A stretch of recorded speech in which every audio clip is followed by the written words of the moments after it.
Olá, você que me segue no Rodrigo Silva Arqueologia. Que bom nós estarmos aqui no nosso bate-papo semanal para falar sobre Bíblia, teologia, filosofia, arqueologia bíblica e assuntos afins. Enfim, é o nosso encontro semanal, ainda que de maneira virtual, para falarmos de temáticas muito importantes. E se você não é inscrito no canal, aqui está o meu convite. Seja parte da família do Rodrigo Silva Arqueologia. Muitas pessoas até assistem o vídeo, dão o seu like, mas não são inscritos no canal. É muito importante que você se inscreve, ativa o sininho de notificações, assim todas as vezes que eu postar um vídeo novo, o YouTube vai avisar você. E se gostar também, deixe o seu comentário aqui, ele é muito bem-vindo aqui na página, dá engajamento para o canal, isso é muito bom, tá certo? E eu tenho um convite também todo especial. Você sabe que o curso A Bíblia Comentada com Rodrigo Silva já está com mais de 3.200 alunos, mas nós temos espaço ainda para muito mais. Você ainda pode fazer parte dessa turma. Ah, Rodrigo, mas eu não acompanhei desde o início. Não tem problema, porque as aulas estão todas postadas ali e linkadas na plataforma. Elas ficam guardadas ali, então não tem problema. Você pode assistir quantas vezes quiser, onde quiser, com quem quiser, e de quebra você estará ajudando na construção do Museu de Arqueologia Bíblica do NASP. Então tem muitas aulas lá. E lembre-se, para aqueles que fizerem o plano anual, tem alguns bônus. Quem fizer o plano anual vai ter um curso de grego e hebraico, ali que você pode assistir, vai ter um curso de arqueologia, um curso sobre finanças, e aqui tem uma novidade, foi um presente aqui que eu ganhei do Rodrigo Bertotti, da Fabiana Bertotti, também do Befenati, do Felipe Befenati, que nós temos agora, para quem fizer a assinatura anual até o dia 25 de dezembro, você vai ganhar um curso sobre família, como educar filhos, resolver conflitos domésticos, as finanças do lar, e também um segundo curso de brinde sobre finanças, para você saber como é que você pode trabalhar bem o seu dinheiro e tudo mais. E tudo isso é para você fazer parte desse curso aqui que nós temos juntos para falarmos da Palavra de Deus, tá bem? Então você é muito bem-vindo, eu conto com a sua presença, eu conto com o seu carinho. Muito obrigado. Ah, e como é que eu faço para fazer o curso? É simples, eu vou deixar aqui no descritor o link, você clica, aí você vai preencher um cadastro e o pessoal já começa a liberar o curso para você, tá certo? Ah, detalhe, esses bônus que eu falei aí do curso de finanças e sobre a família é apenas para quem fizer a assinatura anual até o dia 25 de dezembro, tá certo? E muito obrigado, porque essa ajuda aí nós estamos permitindo que o ano de 2022 seja de fato o ano da construção do Museu do NASP. E você vai poder conhecer pessoalmente o museu lá em Engenheiro Coelho. Muito bem, meus queridos, hoje eu gostaria de falar com vocês sobre um tema que pipoca muito na internet aí. A Batalha do Armagedon. O que significa a Batalha do Armagedon? Hollywood já lançou muitos filmes aí sobre Armageddon. O Armagedon, às vezes é com um meteoro que bate na Terra, provocando tsunami. Às vezes é uma catástrofe, um mundo pós-apocalíptico, alguma coisa dessa natureza. Mas enfim, o que é o Armagedon? Muitas pessoas pensam que se trata de uma batalha, de uma guerra física. Quem acredita, por exemplo, na escatologia dispensacionalista, acredita que o Armagedon será uma guerra que ocorrerá literalmente em Israel, envolvendo a China e outros países do norte, juntamente com os Estados Unidos e Israel de um lado e a China e outros países do outro, e vão encontrar-se ali no Vale do Armagedon para a sua batalha. Será que é este mesmo o sentido da profecia? Será que ali está falando de uma guerra de verdade, a Terceira Guerra Mundial? O que é esta batalha? Vamos ler em Apocalipse e tentar, a partir do texto, compreender o verdadeiro significado dessa batalha e tirar essa dúvida que muita gente pergunta por aí sobre o Armagedon. O texto que fala dessa batalha está em Apocalipse, capítulo 16, do versículo 12 até o verso 16. Então, se você estiver com sua Bíblia aí, pode ler comigo junto aqui. Apocalipse 16, versos 12 a 16. É aqui que fala da batalha, que faz parte de uma coletânea de 7 flagelos que são derramados por Deus sobre a terra nos últimos tempos. E o sexto desses 7 flagelos é justamente a Batalha do Armagedon, ou o anúncio dessa batalha. Depois você vai entender por que eu coloquei essa anotação aqui, o anúncio da batalha. Vamos lá, eu vou ler para você. O sexto anjo derramou a sua taça sobre o grande rio Eufrates. As águas do rio secaram, para que se preparasse o caminho dos reis que vêm do Oriente. Então vi sair da boca do dragão, da boca da besta e da boca do falso profeta 13 espíritos imundos semelhantes a rãs. São espíritos de demônios, operadores de sinais, que se dirigem aos reis do mundo inteiro a fim de ajuntá-los para a batalha do grande dia do Deus Todo-Poderoso. Eis que venho como ladrão. Bem-aventurado aquele que vigia e guarda suas vestes, para que não ande nu e não veja a sua vergonha. Então ajuntaram os reis no lugar que em hebraico se chama Armagedon. Bom, o primeiro problema ou dificuldade que nós temos aqui é com a própria palavra Armagedon, porque a rigor, Armagedon em hebraico é a junção de duas palavras, Ar, que significa montanha, e Magedon, que significa uma cidade, a cidade de Megido, como a gente fala em português, tá? Magedo ou Megido é a cidade de Megido. Megido não é uma montanha, Megido é uma cidade. Aliás, é uma cidade que já teve várias construções e reconstruções. Os arqueólogos localizaram ali pelo menos 20 camadas de construção que mostram que essa cidade floresceu desde o ano 3000 a.C. até o ano 300 a.C., quando a cidade realmente caiu em desolação e ninguém mais habitou ali.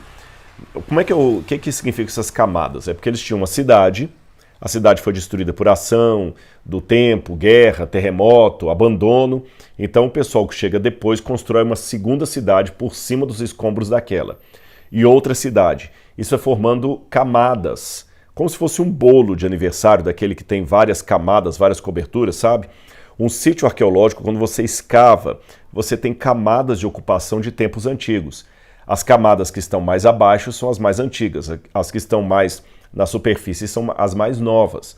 Aliás, até uma curiosidade para você, um dos grandes dilemas da arqueologia é que para descobrir camadas mais antigas eu tenho que destruir camadas mais recentes. Ou seja, para descobrir um assentamento do período grego, eu tenho que destruir o assentamento do período romano que estava em cima. Então a gente tem um grande problema, um grande dilema nessa hora aí. Por isso que o sítio não é todo escavado, algumas coisas são preservadas, mas isso é apenas uma anotação técnica para que você saiba. A cidade de Megido, ou Megido, ela então teve pelo menos 20 camadas de ocupação, que duraram aí pelo menos 2.700 anos. Então ela tinha cidade, era destruída, vinha outra, era destruída, e vinha outra, era destruída, eles construíam outra e assim por diante. Essa cidade, ela fica justamente ali na planície de Jezreel. Essa planície de Jezreel, ou Esdrelon, é o mesmo nome, Esdrelon ou Jezreel é o mesmo nome, é uma planície que sempre foi palco de muitas batalhas. Muitas batalhas. Até hoje, para você ter uma noção, Israel tem ali, na planície de Jezreel, no subsolo da planície, uma grande quantidade de aviões supersônicos que eles guardam ali. É interessante, o avião fica no subsolo e quando ele vai decolar, ele sai por uma rampa do subsolo e ele sobe. Então é até uma forma de proteger a frota aérea de aviões militares de Israel, de aviões que podem ser usados em guerra, fica ali. E é um lugar que teve tantas batalhas, que tem até um livro do Eric Klein, que é chamado de As Batalhas do Armagedon. As Batalhas do Armagedon. Porque ele mostra nesse livro do Eric Klein como é que ali foi palco de muitas guerras no passado, várias guerras. Ele cita pelo menos 34 batalhas que aconteceram ali no vale do Megido, no vale ali do Jezreel. Quando a gente sobe, você pode ver o vale de Jezreel de 2 pontos. Quando a gente vai ali para Israel, que vamos até Nazaré, tem um lugar em Israel, lá em Nazaré, que chama-se a Pedra do Precipício. Quando você sobe na Pedra do Precipício, você pode ver lá embaixo assim, aquela planície extensa, com muita plantação, aquela coisa toda, e ali você vê vários pontos geográficos de Israel. Você vê o Monte Tabor, você vê até o mar da Galileia que fica do outro lado, você vê muita coisa. Um outro lugar do qual você tem uma boa vista do vale do Jezreel é quando você sobe no Monte Carmelo. De lá de cima também você tem uma vista enorme. Do Monte Carmelo dá para ver o Mediterrâneo de um lado, dá para ver Jerusalém, dá para ver Jericó, dá para ver vários lugares ali daquele topo. Então um vale muito grande ali no meio. Agora eu estava falando do nome Armagedon e falei com vocês que Armagedon significa montanha de Meguido. Só que não é uma montanha ali. Ali é uma cidade. O que quer dizer então montanha de Meguido? Essa é uma pergunta chave para nós podermos já começar a destrinchar isso aqui, porque não é uma montanha. Eu repito, não é uma montanha. Não existe nenhuma montanha chamada Meguido. Meguido, como eu falei, é uma cidade. Meguido também não é a planície. Eu já falei que a planície chama-se Planície de Jezreel e que ali houve pelo menos 34 batalhas importantes. Então eu já sei que ali é um lugar de conflito mesmo, de muita guerra. Por exemplo, das batalhas bíblicas, ali você tem Baraque e Débora, quando eles estavam lutando contra Cícera, foi justamente ali, na região de Jezreel, que houve essa batalha de Débora e Baraque. Foi também em Jezreel que houve a batalha do faraó Neco contra Josias, que ele mata o rei Josias. É ali também que você tem a batalha de Acasias. Acasias foi morto ali por Jeú, tudo no Vale do Jezreel. Se eu sair da história bíblica e entrar na história secular, eu também tenho um monte de batalhas que aconteceram ali no Vale de Jezreel. Você teve uma batalha de Tutmoses III, faraó do Egito, que batalhou contra alguns grupos cananitas que havia por ali. Ele batalhou também na região contra hititas. Foi ali que teve uma batalha. Na época agora, já da Primeira Guerra Mundial, teve uma batalha ali também da Inglaterra, quando o mandato britânico dominava a região. A Inglaterra interceptou em batalha ali o Império Otomano, que estava aliado à Alemanha, ali na época da Primeira Guerra Mundial.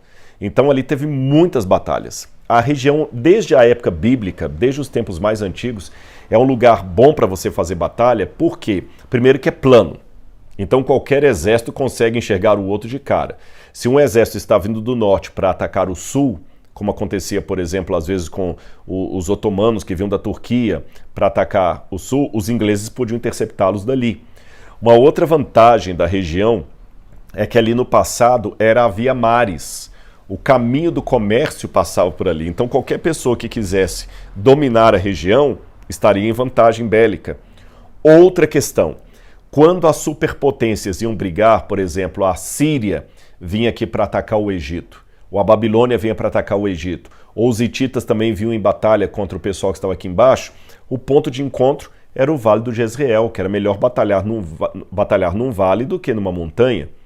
Então ali realmente é um lugar de muita guerra. Talvez por isso o Espírito Santo pegou aquilo ali como símbolo da guerra. Mas eu volto para o problema que eu havia mencionado para vocês. Não existe nenhuma nenhuma montanha chamada Meguido. Meguido é a cidade que fica no Vale de Jezreel. Como é que a gente pode resolver isso? Talvez a solução estaria em Juízes, capítulo 5, versículo 19. Se você abrir a sua Bíblia em Juízes, capítulo 5, versículo 19, eu vou ter uma pista para resolver esse problema. Juízes 5, 19 diz assim, olha: vieram reis e lutaram. Os reis de Canaã lutaram em Taanac, junto às águas de Megido, ou Meguido, junto às águas de Meguido.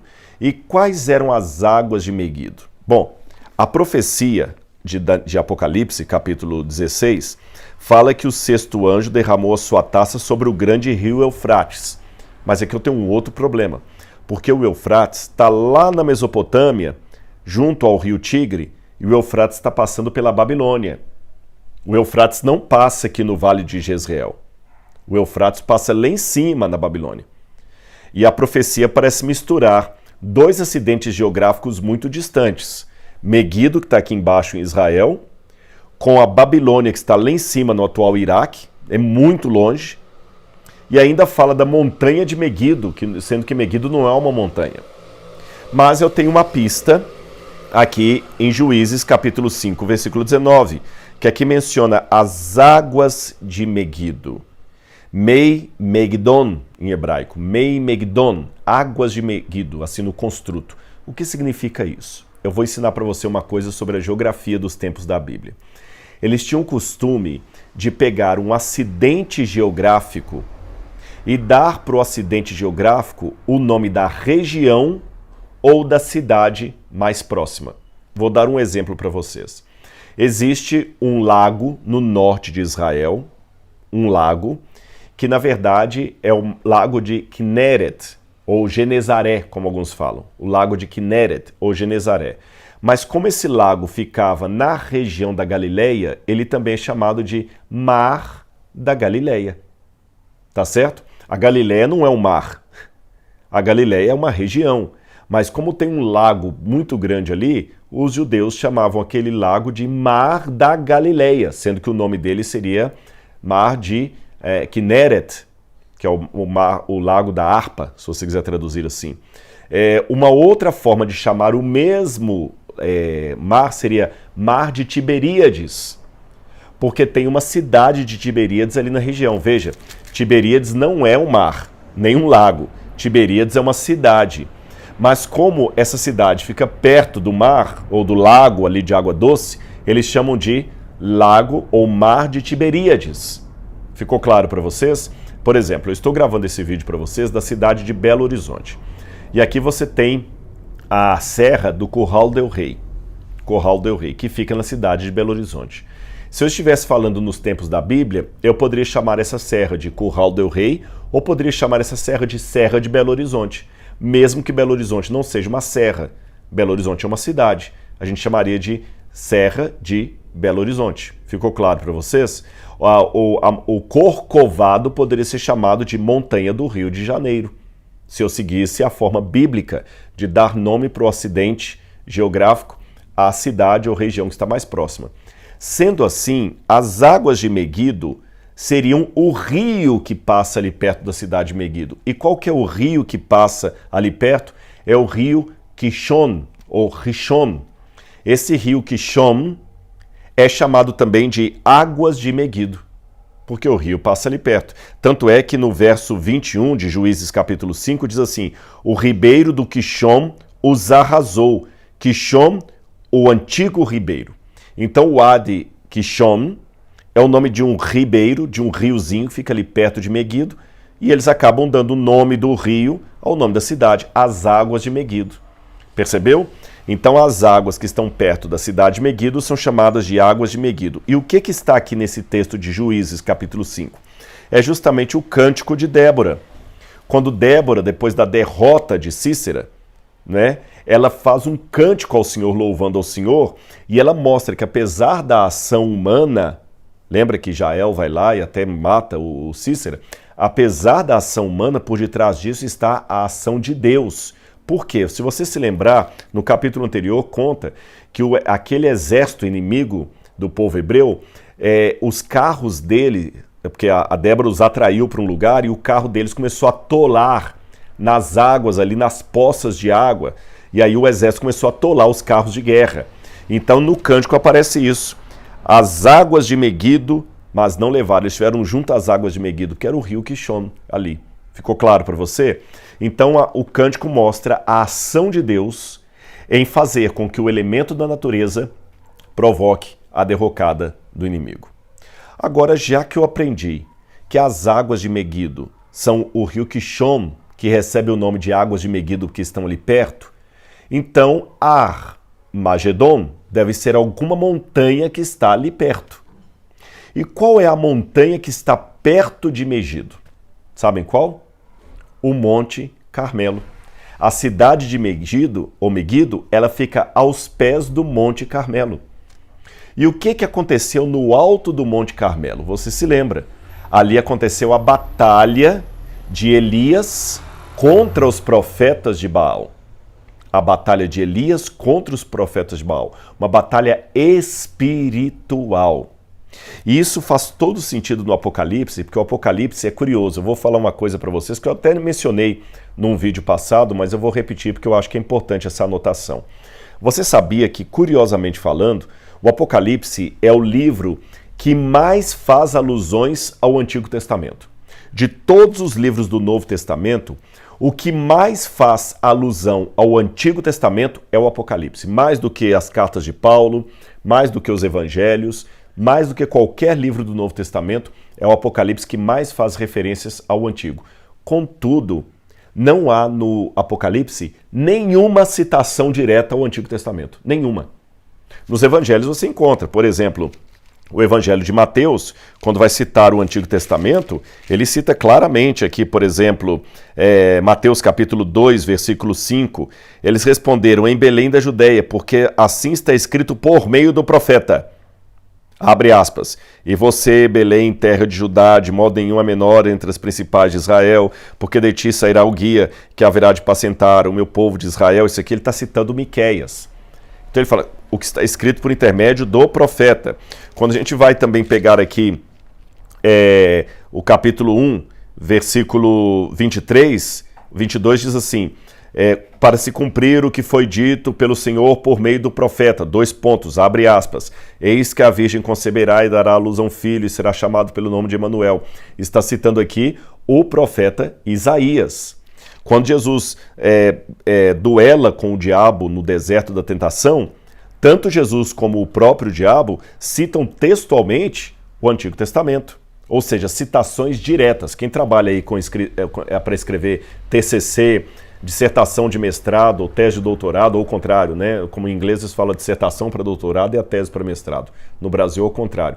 Quando você está escrevendo um trabalho acadêmico, um artigo indexado, uma dissertação, uma tese, um TCC, você pode fazer uma citação direta ou indireta. Citação diretas são como essas que eu dei aqui. É como eu cito diretamente como está no livro. É como se eu citasse lá, por exemplo, como disse Nietzsche, abro aspas, Deus morreu, fecho aspas, notinha de rodapé, coloco lá a fonte, ou então ponho o autor, data, citação direta. Ou eu posso fazer uma citação indireta. Eu posso dizer assim, por exemplo, Dostoiévski trabalhou muito bem o conceito de que se Deus não existe, tudo é permitido.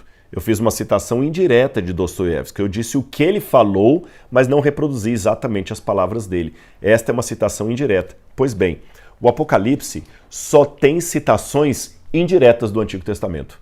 Não há no Apocalipse nenhuma citação direta, como eu mostrei aqui nos Evangelhos. Então esse que é o paradoxo do Apocalipse. É o livro que mais faz alusões ao Antigo Testamento, mas você não encontra nele nenhuma citação direta. A segunda característica muito curiosa do Apocalipse é que ele mescla de propósito na profecia duas mensagens de profetas diferentes, tá certo? Ele cita um profeta aqui e outro aqui. Várias vezes nós vimos isso, por exemplo, em Apocalipse capítulo 11, quando ele vai falar das duas testemunhas vestidas de pano de saco, ele mistura Moisés com Elias. Ele diz aqui, Apocalipse 11, versículo 6. Ele diz aqui, elas têm autoridade para fechar o céu para que não chova durante os dias em que profetizarem. É Elias, não citado diretamente, mas indiretamente. Tem autoridade também sobre as águas para transformá-las em sangue. Aqui já está citando o livro de Êxodo.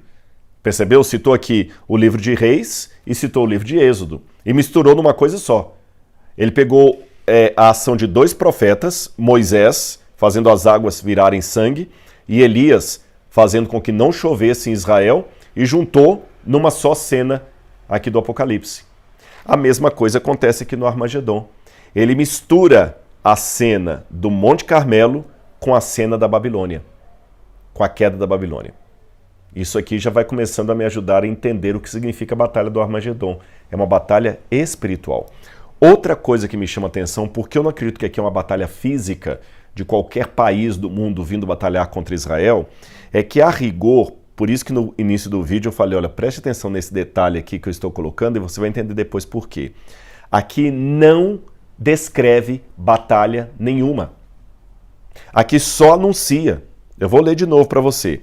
Apocalipse capítulo 12 diz assim, o sexto anjo derramou sua taça sobre o grande rio Eufrates, as águas do rio secaram para que se preparasse o caminho dos reis que vêm do Oriente, preparasse o caminho.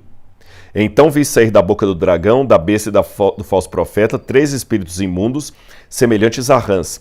São espíritos de demônios, operadores de sinais, que se dirigem aos reis do mundo inteiro, a fim de ajuntá-los para a batalha do grande dia do Deus Todo-Poderoso.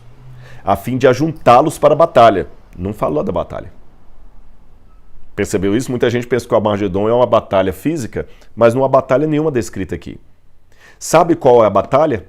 Veja bem, o Armagedon, na verdade, é apenas ajuntar os reis para a grande batalha. Não é a batalha em si. Então, quando a gente fala a batalha do Armagedon, isso está um tanto errado. Porque o Armagedon é o ajuntamento para a batalha. E se ajuntaram no lugar que em hebraico se chama Armagedon. Então eles se ajuntaram no lugar que se chama Armagedon. Mas não há nenhuma descrição de batalha aqui. A batalha mesmo só vai ocorrer no capítulo 19, versículo 11. Aqui que é a descrição da batalha. E como é que essa batalha é descrita? Não é nenhum país do mundo guerreando contra outro país. Olha aqui, olha. Capítulo 19, verso 11. Vi o céu aberto e eis um cavalo branco. O seu cavaleiro se chama Fiel e Verdadeiro e julga e combate com justiça. Os seus olhos são como chamas de fogo, a sua cabeça muitos diademas. Tem um nome escrito que ninguém conhece a não ser ele mesmo. Está vestido com um manto encharcado em sangue. E o seu nome é o Verbo de Deus. Os exércitos do céu seguiam, montados em cavalos brancos, vestidos de linho finíssimo, e ouro e branco e puro. Da sua boca sai uma espada afiada para com ela ferir as nações. Ele mesmo as regerá com cetro de ferro. E ele mesmo é o que pisa o vinho do furor da ira do Deus Todo-Poderoso. No seu manto e na sua coxa está escrito um nome, Rei dos Reis, Senhor dos Senhores. Então vi um anjo posto em pé no sol, o que gritou com grande voz, dizendo a todas as aves que voam pelo meio do céu: venham, reúnam para a grande ceia de Deus, para comer carne de reis, de comandantes, de poderosos, carnes de cavalos e seus cavaleiros, carne de todos os, quer livres, quer escravos, tanto pequenos quanto grandes. Então vi a besta e os reis da terra com o seu exército, reunidos para fazer guerra contra aquele que está montado no cavalo e seu exército. Mas a besta foi presa, e com ela foi preso o falso profeta, com os sinais que diante da besta fez, e seduziu aqueles que receberam a marca da besta. Aqui que tem a batalha. Então a dita batalha do Armagedon, na verdade, é a preparação para a batalha final, não de um país contra o outro, mas de Deus contra o diabo e os seus aliados. Esse é o sentido. Quer ver uma coisa? Por que o Apocalipse toma como imagem a Babilônia? Eu explico para você. Porque se você perguntar a qualquer judeu hoje qual que é a página mais terrível da história de Israel, ele falará que será o Holocausto nazista da Segunda Guerra Mundial. Mas se você fizesse a mesma pergunta antes da Segunda Guerra Mundial, todos os judeus responderiam: a página mais triste da nossa história, mais triste do que a Inquisição Espanhola, mais triste do que o Egito, foi a Babilônia quando arrasou o templo. A Babilônia era um inimigo tão terrível do povo de Israel que ela se tornou símbolo de tudo o que era diabólico, mal, cruel, inimigo do Deus verdadeiro, da verdade e da justiça. Por isso que a descrição disso aqui é a mesma descrição da queda de Babilônia. Heródoto fala que quando Ciro veio para destruir a Babilônia, eles desviaram o curso do rio Eufrates e entraram nas águas do rio que estavam baixas. Então é como se o rio Eufrates tivesse secado para preparar o caminho dos reis que vêm do Oriente. E aqueles reis que vinham do Oriente para destruir a Babilônia eram justamente aqueles que Deus queria usar como salvadores do povo. Tanto é que em Isaías capítulo 44, quando vai falar dessa libertação, Isaías 44, versículo 27, olha o que Deus falou sobre a Babilônia. Engraçado, antes mesmo de Ciro nascer, Deus já havia dado a profecia através de Isaías. Digo à profundeza do mar, seque, e eu secarei os seus rios. Eu digo a respeito de Ciro, ele é o meu pastor e cumprirá tudo o que me agrada. Digo também de Jerusalém, será edificada, e do templo seus alicerces serão lançados. Assim diz o Senhor ao seu ungido, a Ciro, a quem tomo pela mão direita para submeter as nações diante dele. Então, quando Ciro e Dario, os reis que vêm do Oriente, atacam a Babilônia, baixando as águas do rio, secando o rio Eufrates, digamos assim, como descreveu Heródoto, essa queda de Babilônia é tomada na profecia de Isaías e também na do Apocalipse para simbolizar a vinda de Cristo do Oriente. E por que do Oriente? Eu explico a vocês a razão.